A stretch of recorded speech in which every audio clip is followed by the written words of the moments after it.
નમસ્કાર વિદ્યાર્થી મિત્રો, તમારું સ્વાગત છે ઓનલાઈન સોલ્યુશન ચેનલમાં। તો આજે આપણે વિડીયોની અંદર તમે જો આઈટીઆઈ ની અંદર 2024 ની અંદર એડમિશન લેવા માટે જે ઓનલાઈન ફોર્મ ભરેલું હતું તો એની અંદર હવે તમારે કઈ આઈટીઆઈ અને કયો ટ્રેડ રાખવો છે એની પસંદગી માટે એનો મોક રાઉન્ડ શરૂ થઈ ગયો છે, જેની અંદર આપણે ચોઇસ ફિલિંગ કરવાની થશે કે આપણે કઈ આઈટીઆઈ અને કયો ટ્રેડ રાખવો છે। તો આ વિડીયોની અંદર આપણે એ જાણકારી મેળવીશું કે આ મોક રાઉન્ડની અંદર આપણે કઈ રીતે ચોઇસ ફિલિંગ કરવું। આખો વિડીયો તમે જોઈ લેશો તો તમે ઘરે બેઠા જાતે તે ચોઇસ ફિલિંગ કરી શકશો અને તમે જ્યારે પણ ચોઇસ ફિલિંગ કરો ત્યારે તમારે કાંઈ પણ મુશ્કેલી નહીં પડે। તો આપણે સ્ટેપ બાય સ્ટેપ માહિતી લેતા જઈએ। તો સૌપ્રથમ તમારે ગૂગલમાં આઈટીઆઈ એડમિશન ગુજરાત ટાઈપ કરીને એન્ટર કરી દેવાનું, એટલે પહેલી તે વેબસાઇટ આવી જશે ITIadmission.gujarat। તો એની ઉપર ક્લિક કરી દેવાની, એટલે આ રીતનું પેજ આવી જશે અને આ ચોઇસ ફિલિંગ છે એ તમે કોમ્પ્યુટર અથવા ફોન કોઈ પણ માંથી કરી શકશો। હવે જો ચોઇસ ફિલિંગ કરવા માટે આપણું અકાઉન્ટ લોગિન કરવાનું થશે, તો આ જો ઓપ્શન આપેલો છે કેન્ડિડેટ લોગિન નો, તો અહીં ક્લિક કરો લખ્યું છે એની ઉપર ક્લિક કરી દેવાની, એટલે આ રીતનું પેજ આવી જશે। હવે આપણે જ્યારે પણ ફોર્મ ભર્યું ત્યારે આપણે એક રજીસ્ટ્રેશન નંબર આવ્યો હશે 8 આંકડાનો, એ આપણા બોક્સની અંદર એન્ટર કરી દેવાનો, પછી તમારી ડેટ ઓફ બર્થ એન્ટર કરી દેવાની અને જે કેપ્ચા બતાવતા હોય એ આ બોક્સની અંદર એન્ટર કરીને લોગિન ઉપર ક્લિક કરી દેવાની। હવે તમે જ્યારે ફોર્મ ભર્યું ત્યારે તમે જે મોબાઈલ નંબર એન્ટર કર્યો હોય એની અંદર એક ઓટીપી આવ્યો હશે, એ ઓટીપી તમારા બોક્સની અંદર એન્ટર કરી દેવાનો અને પછી સબમિટ ઓટીપી એની ઉપર ક્લિક કરી દેવાની, એટલે આ રીતનું તમારું લોગિન ઓપન થઈ જશે। હવે એની અંદર આ જો ચોઇસ ફિલિંગ નો ઓપ્શન આવી ગયો છે, તો હવે ચોઇસ ફિલિંગ કરવી એ પહેલા એક અહીંયા ઓપ્શન છે know your provisional merit number, એટલે કે તમે જે ફોર્મ ભર્યું એની અંદર તમે જે પણ તમારી એજ્યુકેશન ડિટેલ નાખી છે એના આધારે તમારો ગુજરાતની અંદર કેટલો મેરિટનો નંબર આવેલો છે એ જોવું હોય તો જો અહીંયા લખેલું છે આની ઉપર ક્લિક કરશો એટલે આ રીતનો પેજ ઓપન થઈ જશે। હવે આપણે જે 10માની માહિતી નાખી લેવી અથવા જે પણ વિદ્યાર્થી જેને 10 પાસ નથી એને 8માની કે 9માની માહિતી નાખેલી છે એ માર્કના આધારે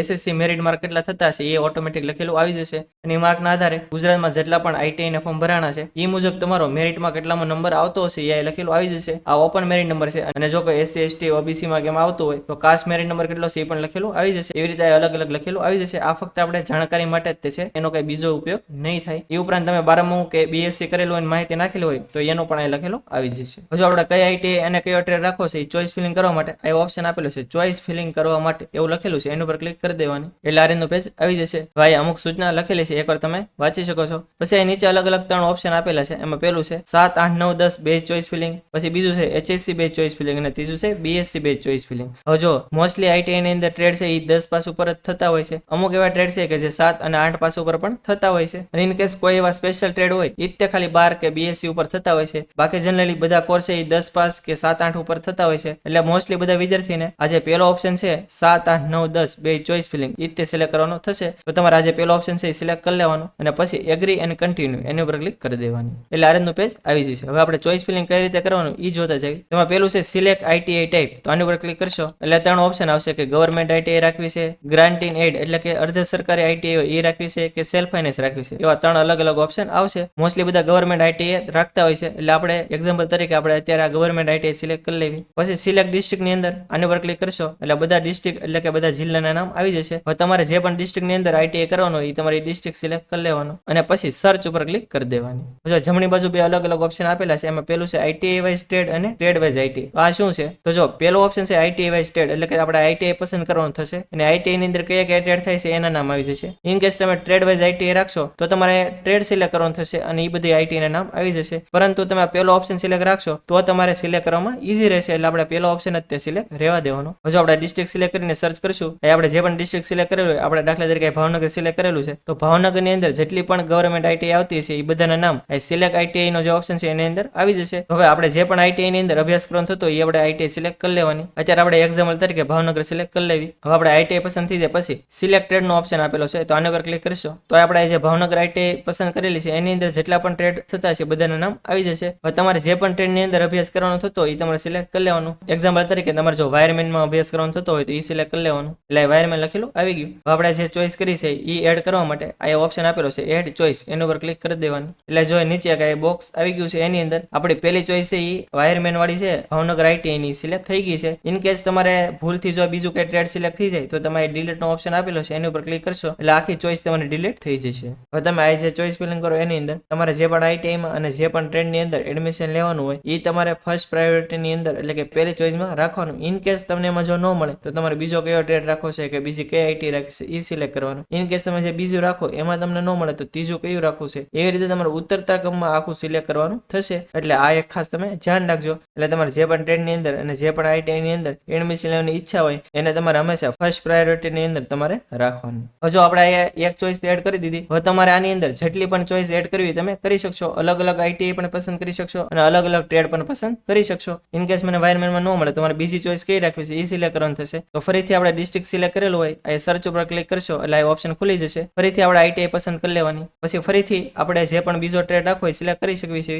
દાખલા તરીકે મને વાયરમેનમાં ન મળે અને મારે વેલ્ડર રાખવું હોય તો એ સિલેક્ટ કરી લઈશ અને પછી એડ ચોઈસ ઉપર ક્લિક કરી દઈશ એટલે જો બીજી ચોઈસ વેલ્ડર એડ થઈ ગઈ છે.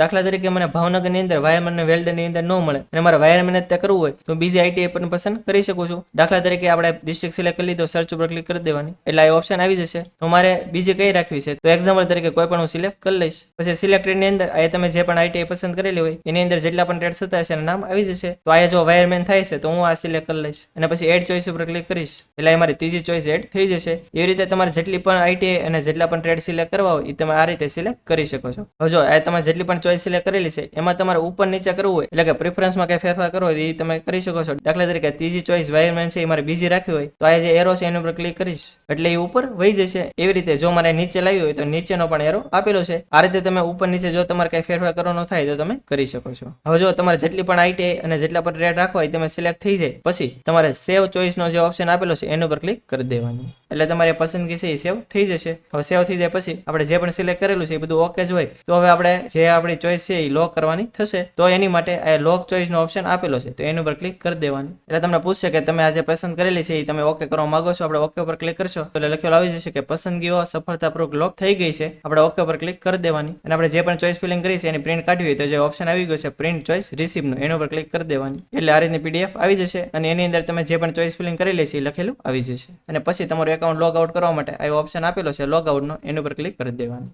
તો આ હતી સંપૂર્ણ માહિતી કે તમારે આઈટીઆઈ ની અંદર એડમિશન લેવું હોય તો કઈ રીતે ચોઈસ ફિલિંગ કરવું. હજી જો તમને કઈ ખ્યાલ ન હોય તો તમે કોમેન્ટ બોક્સમાં જણાવી શકો છો. આપણે 100% એનો આન્સર આપીશું. અને આ વિડીયો જો તમને સારો લાગ્યો તો વિડીયોને લાઈક કરી દેજો અને મેક્સિમમ લોકો સુધી શેર કરજો જેથી બધા લોકોને આની વિશે માહિતી મળી રહે. અને જો તમે આપણી ચેનલમાં ન હો આપણી ચેનલ હજી સુધી સબસ્ક્રાઇબ ન કરી હોય તો ચેનલને સબસ્ક્રાઇબ કરવાનું ભૂલતા નહીં જેથી આવી જ માહિતી તમને સમયસર મળી રહે. અને આપણે ટેલિગ્રામ અને વોટ્સએપમાં પણ ચેનલ છે એની અંદર જો તમે જોડેલા ન હો તો નીચે ડિસ્ક્રિપ્શનમાં લિંક આપેલી છે એના ઉપર ક્લિક કરીને તમે એમાં જોડાઈ શકો છો જેથી આવી જ માહિતી તમને સમયસર મળી રહે. તો આજ માટે બસ એટલું જ. મળશું આપણે નેક્સ્ટ વિડીયોમાં. ત્યાં સુધી બધાને જય હિન્દ.